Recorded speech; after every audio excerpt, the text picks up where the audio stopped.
Sziasztok! A mai videó egy fidget spinneres videó lenne, és nem szeretném, hogy olyan kommentek legyenek a videó alatt, hogy titeket nem érdekelnek a fidget spinnerök, meg ez az amaz. Akkor gyerünk, kattints el, és megvan oldva a gond, és akkor kezdjük is el. És el fogom mesélni, hogy egyébként mi a története. Na, akkor beszélek nektek az első fidget spinnerömről, az a fekete. Mint láthatjátok, elég rosszul pörög már, mert hát látjátok? De akkor most pörgessük is meg rendesen.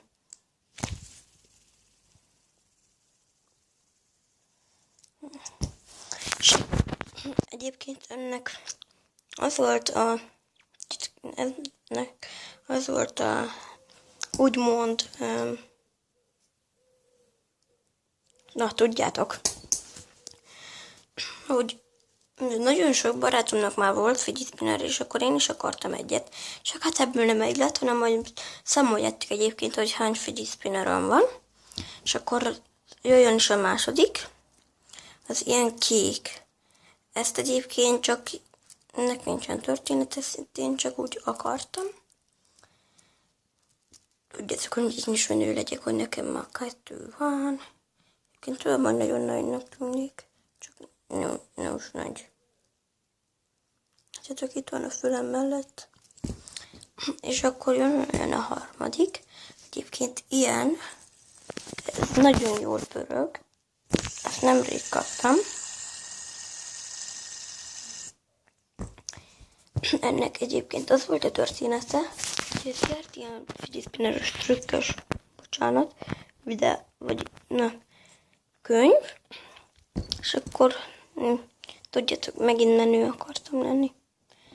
És akkor jöjjön a negyedik, igen.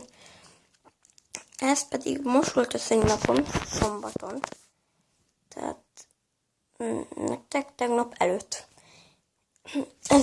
Ez egyébként ilyen világítós, látjátok? Húha, videóban elég jól néz ki. Tudjátok, de ennek már csak sajnos az egyik fele világít. És akkor jöjjön is az utolsó, az 5. Az pedig ez a két ágom, ez nemrég kaptam, ezt azt hiszem tegnap kaptam a vásárba. Pécsen voltunk a vásárba, tudjátok, a vásártéren. És aki találkozott velem, akkor írja meg, légy szíves kommentbe.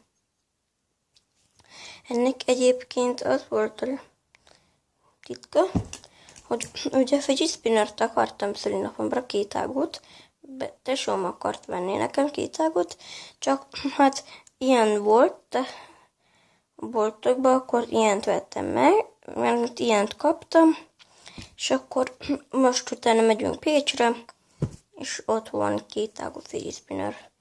De egyébként ennek ilyen a hangja.